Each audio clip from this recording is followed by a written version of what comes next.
Magandang umaga mga kababayan. Muli po ay nagpapasalamat ako at ngayon ay nagkaroon na muli ako ng pagkakataon para mag-download dito sa aking video na Diosdado Makati. Marami siguro ang mga nakakapanood at nakakaalam ng aking video. Sana maabot pa ang maraming mga tao para sa kapakinabangan ng lahat ng mga driver. Ang video ko pong ito ay tungkol po sa mga driver, at kung meron man kayong mga suggestion at mga comment, pwede po ninyong ilagay at i-comment sa baba po, at hanapin nyo ang comment na section natin at pwede po kayong mag-comment. So ngayon po ay tatalakayin ko po yung tatlong bagay na napakahalaga sa isang driver. Ito po ay hindi ko maipapakita pero maaking sasabihin upang malaman po natin kung paano tayo magiging isang tunay na bus driver o kaya ay driver. So lahat po ito ay hagip sa lahat ng mga driver sa aking video. So hindi niyo po na itatanong, ako po ay isang bus driver dati. At sa mahabang panahon ko pong karanasan ay bumuo ako ng YouTube channel ko na Diosdado Makati upang maabot ko ang ilang pang mga tao na gustong matuto sa pagmamaneho. So tatalakayin po natin ngayon ang pinaka mahalagang bagay sa pagmamaneho. Ang tatlong bagay na gusto ko pong bigyang diin. Ang paggamit po ng tatlong ito ay walang iba kundi ang una, yung accelerator. Ano yung accelerator pedal? Yung po yung nagbababa at taas ng RPM ng isang sasakyan. Mapapansin po ninyo yan kapag po kayo ay tumingin doon sa ibaba ng sasakyan, meron pong tatlong nakalagay doon. Yung tatlong tapakan po na nakalagay sa baba. Yung isa ay accelerator, at yung pangalawa ay preno, at yung pangatlo ay clutch. So ito pong tatlong ito ay napakalaking papel sa isang nagmamaneho. Dito po nakikita at nakikilala kung ikaw nga ay talagang driver. Kasi pag sinabi mong driver ka, alam mo yung paggamit ng tatlong ito. You must be to know the adjustment between the three pedal ng sasakyan. Ano itong tatlong ito na sinasabi ko? Yung pong accelerator, preno, at saka clutch. So, yan po ang aking tatalakayin sa bidyong ito para sa kapakinabangan ng lahat ng mga driver. Lalo na dun sa mga bago pa lang nagda-drive. Ito po ay napakalaking experience ko noong una. Ano po? Nandyan ako ay namamatayan ng makina pag umaandar. Nandyan naman na pakadyot-kadyot ang preno ko. Mga ganun-ganun yung mga pasahero. Meron namang pagkakataon na pag clutch ko sumasabit doon sa cambio. So napakalaki pong papel ng tatlong ito, kaya nais ko pong bigyang diin ang paggamit nito. Ang paggamit ng tatlong ito ay napakahalaga sa isang driver. Paano ba gamitin ang accelerator? Yan ang una. Ang una pong dapat nating malaman, kapag po tayo nag-i-start ng sasakyan, wag po nating agad na nire-revolusyon. Ang starting po, pag in-start po yung sasakyan at umandar na siya, meron po siyang talagang RPM. Tatandaan po natin yan. Meron siyang sariling RPM. Kahit hindi mo tapakan yung accelerator ng gasolina, aandar po yan. Kasi meron pong minor yan. Okay?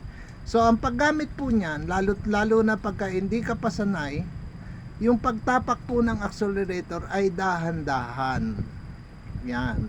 Dahan-dahan po yan. Pag in-start mo yung sasakyan, dahan-dahan mong tatapakan yung accelerator. Yan po ay napakahalaga. Hindi po yung katulad ng iba na nakikita ko, pag sampa sa sasakyan, i-start ng sasakyan, tatapakan ng preno, re-revolution ng todo. Mali po yun. Hindi po tama yun.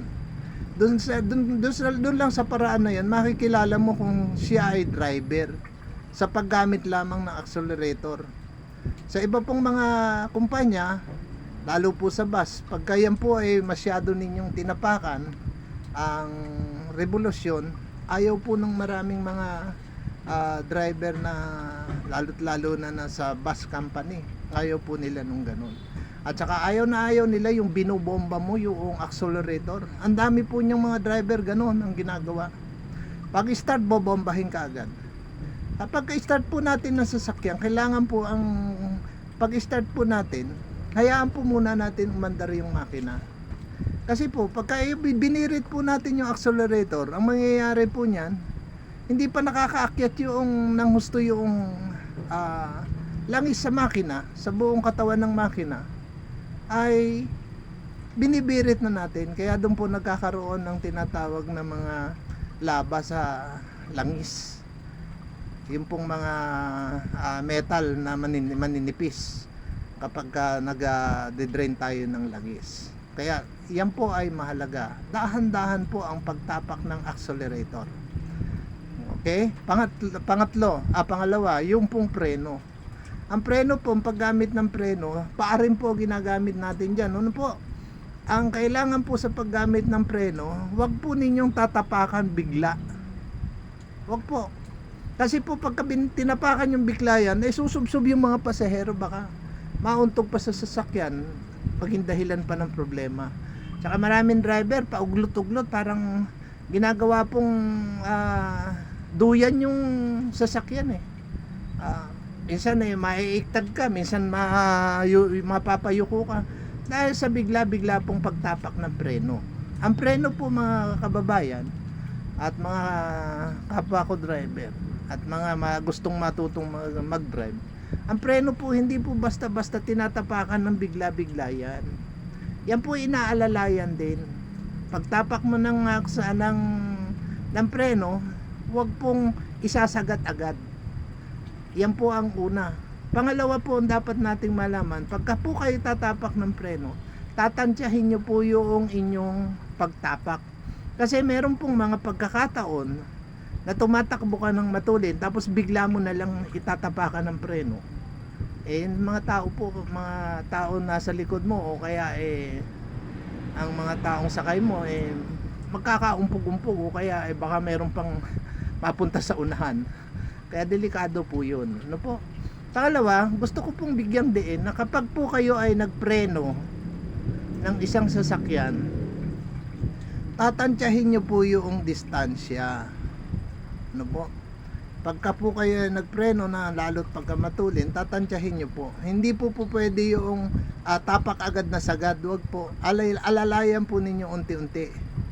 At kapag kayo po ay malapit na, unti-unti nyo pa rin pong didiinan. At kung ang preno po ay hindi na kumapit, halimbawa, mabulis ang takbo mo, pumreno ka, ay aabutin mo na, sinagad mo na. Huwag po ninyong ipipermis na isagad. Pahingahin nyo po. Pawalan nyo yung brake pedal, pawalan nyo, tapos tsaka nyo ulit tapakan. Hanggang unti-unti kayong mapapalapit doon sa sasakyan para hindi po siya abutin. Kasi po, pagka tinapakan nyo ng sagad ang preno, minsan po hindi kumakapit na po yan dahil nagiinit na po umiinit na po yung brake lining niya. Mainit na, kaya hindi na po siya kumakagat. Kaya ang dapat pong gawin natin, habang tinatansya natin, pahingahin natin, o ibig sabihin, pawalan natin yung brake pedal, tsaka natin ulit tapak-tapakan. Ganun po, unti-unti. At ang pagtapak po, wag po yung parang binobomba ninyo. Hindi po. Unti-unti pong papadiin ang tapak ng preno. Yan po ang tamang paraan ng pagpipreno. Kaya minsan yung iba, nakakatuwa, di ba? May preno, kahit na malapit na, hindi mo nararamdaman, hindi ka nasusubsob. Bakit? Tansyado po nila yon. Ayan ang napakahalaga. Yung pangatlo po, yung tinatawag nating clutch. Ayan po. Sa pagbitaw po ng clutch, tandaan po natin, lahat po ng sasakyan ay meron pong kanya-kanyang layo at lapit ng clutch. Paano mo malalaman na ang isang clutch ay malapit o malayo? Ang una po ninyong gagawin, tapakan po muna ninyo yung clutch. Pag tinapakan nyo yung clutch, ikakambyo nyo po ng pirmera. So, ibibitawan nyo po unti-unti. Tansyahin po ng inyong paa kung gaano ang taas ng clutch nya para umabante ang sasakyan. Kapag ganun po ang ginawa ninyo, tinansya po ninyo, malalaman nyo po kung ano ang taas ng clutch. Huwag po ninyong bibiglaing bitawan ang clutch, kasi kapag binitawan nyo ng todo yung clutch, biglaan, ang mangyayari po niyan, baka po kayo ay mapahamak. Bakit? Bigla pong aabanti yan, bigla pong kakadyot yan kapag kinuha nyo yung binitawan nyo yung clutch. At pag binitawan nyo bigla yung clutch, bigla rin pong mamamatay ang makina nyan. Kaya delikado po yun. Kaya tandaan po natin, ang paggamit ng clutch, nasa control po ng ating paa rin yan. Paahang ginagamit. Dito po sa tatlong ito, ang tinatalakay ko yung paa. So, ang clutch po mga kababayan, ay napakahalaga na matansya mo, malaman mo kung gaano kalayo. At meron pong tinatawag naman na problema dyan sa clutch. Meron pong tinatawag na masyadong, ang tinatawag nila ay clutch lining siya. Very clutch lining siya. Ibig sabihin, palagi siyang nakatapak sa clutch. Tandaan po natin na ang clutch, tinatapakan lang po yan paglipat ng kambyo. At paglipat po ng kambyo, tatapakan mo yung clutch, lilipat mo yung kambyo, bibitawan mo siyang unti-unti. At pagka nabitawan nyo na po, hayaan nyo na siya. Ganun po ang paggamit nun. Hindi po yung lagi kang nakatapak sa clutch. Yung clutch, tinatawag nilang clutch lining ka. Mapupudpud lagi po yung clutch niya pagka yan po ay tinatapakan ninyo. Hindi po katulad noong automatic, wala na po kayong tatapakan na clutch. No? Tuloy-tuloy na po yun. Kaya lang, itong tinuturo ko, kasi tatlo po ito. Hindi po ito yung automatic. Kaya ganun po ang sitwasyon, ang kalagayan ng tatlong nasa ilalim na yan. Yung accelerator, preno, at saka po yung clutch. Siguro dito na lamang po muna at mahaba na yung aking video.